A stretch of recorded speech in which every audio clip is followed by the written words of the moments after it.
যারা কোরআন জানে না তারা বলে সার্বভৌমত্বের মালিক জনগণ।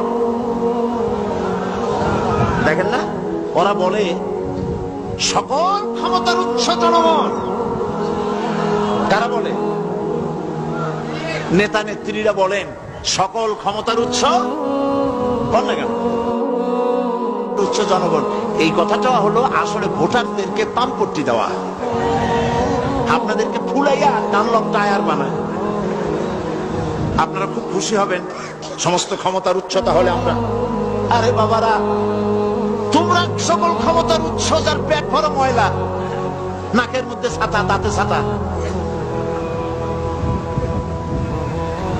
তুমি হবা সকল ক্ষমতার উৎস। আহা, ক্ষমতার ঠেলায় একটা সাপ দেখলে ভয়তে সিট হয়ে পড়ো, সাইকেলের টায়ার বাস্ট হইলে হার্ট ফেল করে।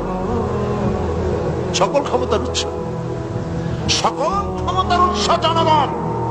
এই কথা বলা কবিরা গুনাহ, এই কথা বিশ্বাস করা হারাম, এই কথা বিশ্বাস করা শিরক।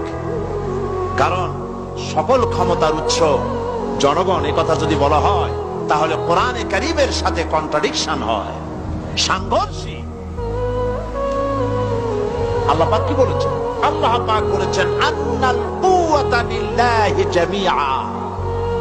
বলেন আন্নাল কুওয়া লিল্লাহি জামিআ।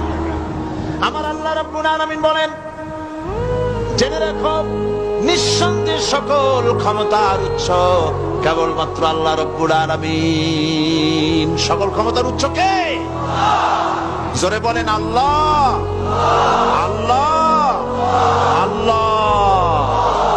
তিনি একমাত্র সকল ক্ষমতার উৎস।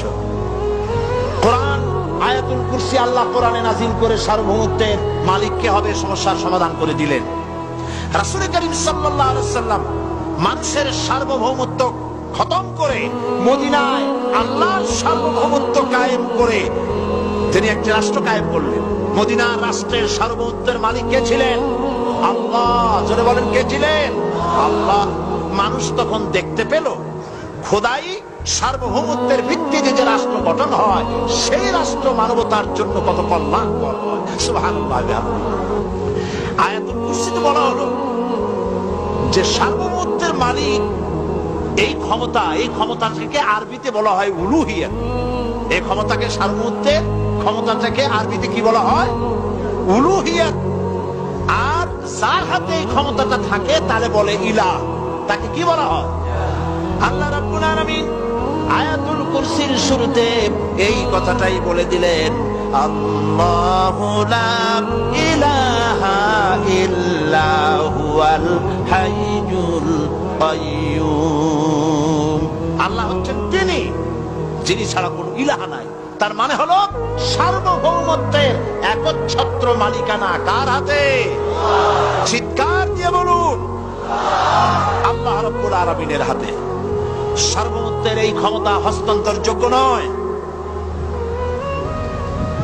আর সার্বভৌমত্বের মালিক যিনি হবেন তার শুরু থাকবে না, শেষও থাকবে না।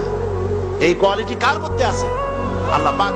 আল্লাহ পাক বললেন তিনি হচ্ছেন আল হাই আল কাইয়্যুম। তিনি হাইয়্যু, তিনি কাইয়্যুম। তিনি শাশ্বত, তিনি জাগ্রত, তিনি চিরস্থায়ী, যার শুরুও নাই, যার শেষও নাই। সুবহানাল্লাহি ওয়া বিহামদিহি।